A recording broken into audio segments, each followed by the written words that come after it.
kasih, salam sejahtera untuk kita semua. Kami dari kelompok 7 akan mempresentasikan hasil diskusi kelompok kami mengenai negara dan pembangunan.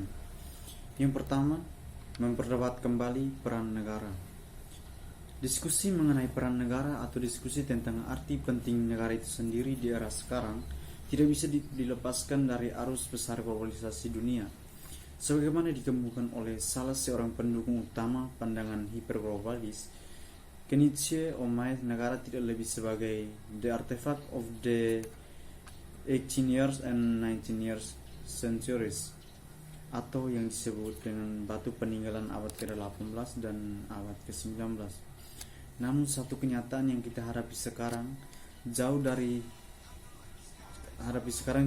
dari ungkapan Omae tersebut. Nyatanya, negara tetap menjadi aktor penting dan semakin kuat. Walaupun negara lama, selalu pemahaman kita bahwa negara lama ketika berhadapan dengan pasar atau perusahaan-perusahaan yang beroperasi di lintas batas negara, bangsa yang sering disebut sebagai multinational corporation dan transnational corporation. Namun, ini pun berada dalam suatu hubungan dialektis. Pada suatu waktu, negara mempresentasikan diri sebagai pihak yang tidak mampu mengambil inisiatif penting dan menentukan sementara pada kasus lain negara tetap mampu mengontrol negosiasi dan beroperasinya perusahaan-perusahaan global. Keberadaan negara semakin kuat ketika berhadapan dengan aktor lainnya. Negara masih teramat kuat ketika menghadapi isu batas teritorial negara dan perang dengan pihak separatis. Sejak keruntuhan World Trade Center atau WTC, Amerika Serikat justru mempresentasikan diri sebagai negara yang jauh lebih kuat, terutama dalam melakukan pengawasan terhadap warga negara. Crime teritorial atau sengketa teritorial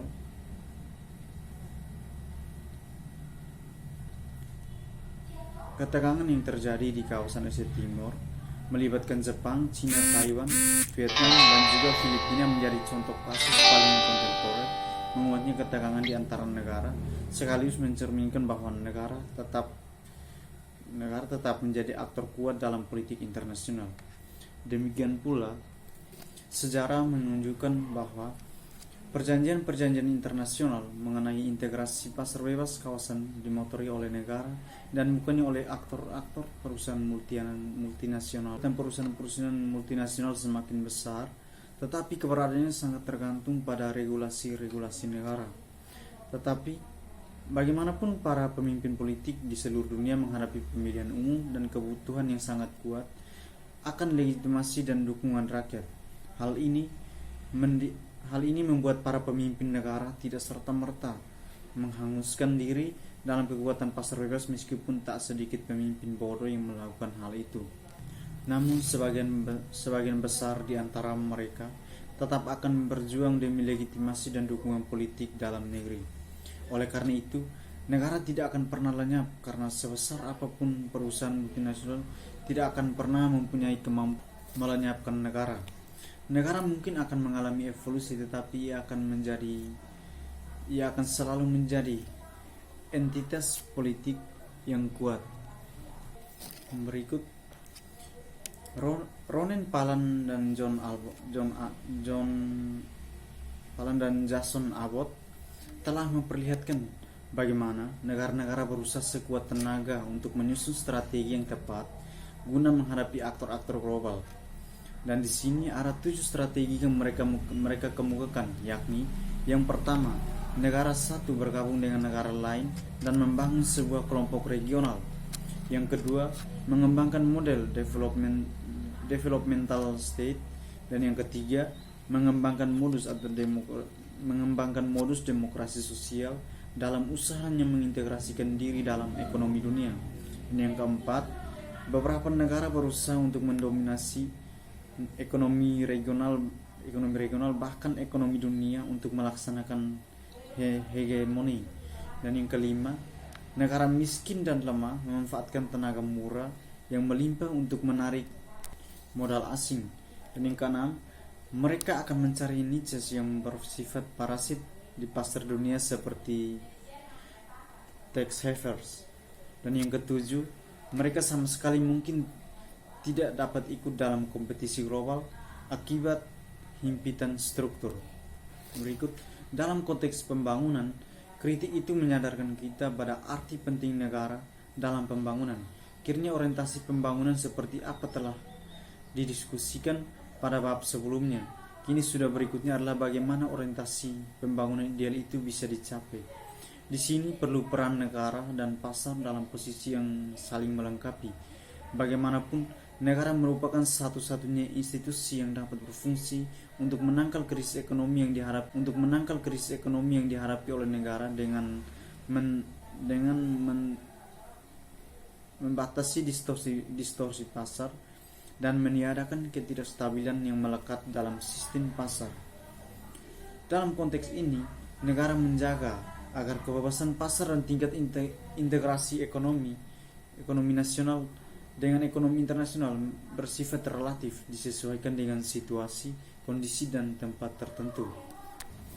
Berikutnya, agar negara bisa menjadi mitra yang efektif dan lebih dipercaya dalam pembangunan demi meraih tujuan-tujuan yang diinginkan rakyat, penting bagi suatu negara untuk meningkatkan kapabilitasnya. Bank Dunia menyarankan dua strategi pokok untuk itu. Yang pertama, mengimbangi peran negara dengan kapabilitasnya.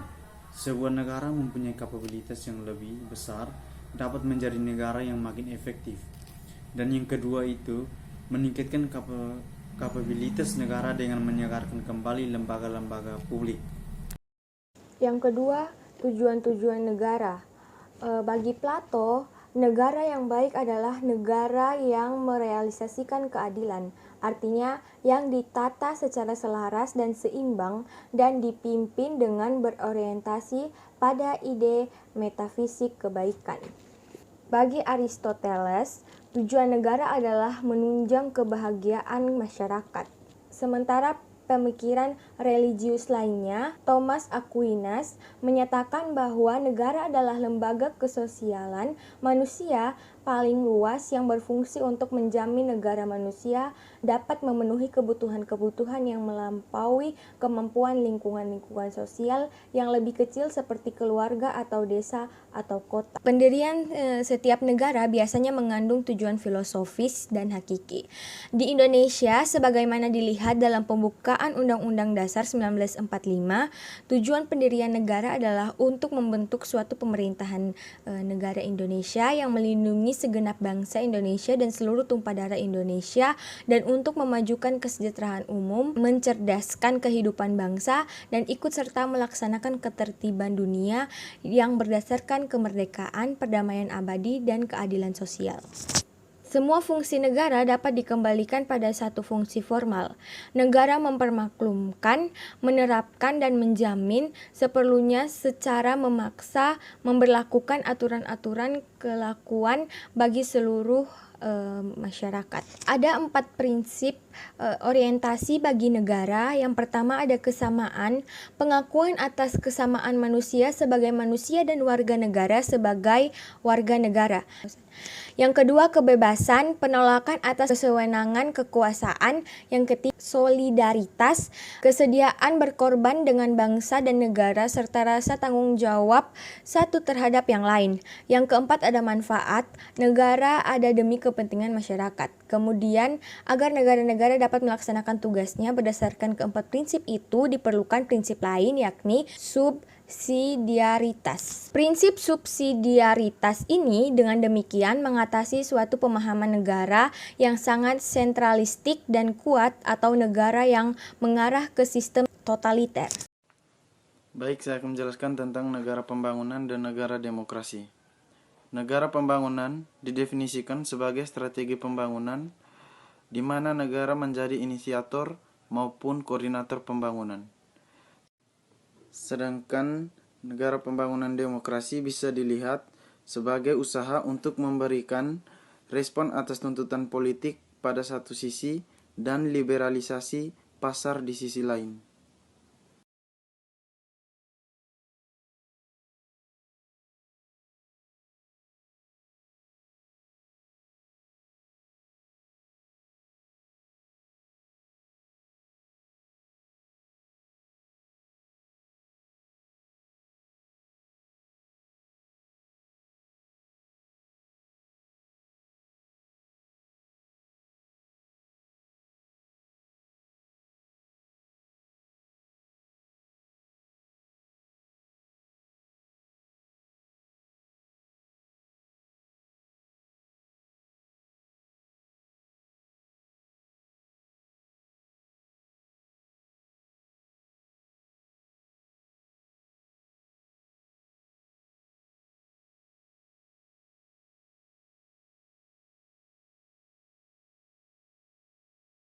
Baik, selanjutnya negara dan usaha mengentaskan kemiskinan. Gunnar Adler mengemukakan adanya 3 prinsip dasar dalam penanggulangan kemiskinan ini. Yang pertama, kemiskinan mutlak harus dihapuskan dimanapun juga ia berada, karena menimbulkan penderitaan bagi manusia. Ini berarti meningkatkan pendapatan minimum bagi semua orang. Yang kedua, kemakmuran seseorang tidak akan meningkat bila kebutuhan pokok tidak terpenuhi. Dalam praktik ini berarti kaum kaya mempunyai pendapatan yang maksimum atau sekurang-kurangnya mencapai suatu tingkat konsumsi yang maksimum. Maka kebutuhan pokok kaum miskin minimum harus terpenuhi. Yang ketiga, harus ada saluran-saluran yang memadai untuk memindahkan saving dari orang-orang kaya kepada pendapatan orang-orang termiskin. Menurut Adler, membutuhkan reorientasi yang besar mengenai prioritas dan kebijakan pembangunan yang dibutuhkan, seperti inovasi dalam berbagai ilmu sosial, terutama ilmu ekonomi, juga teknik dan kegiatan ilmiah di seluruh dunia.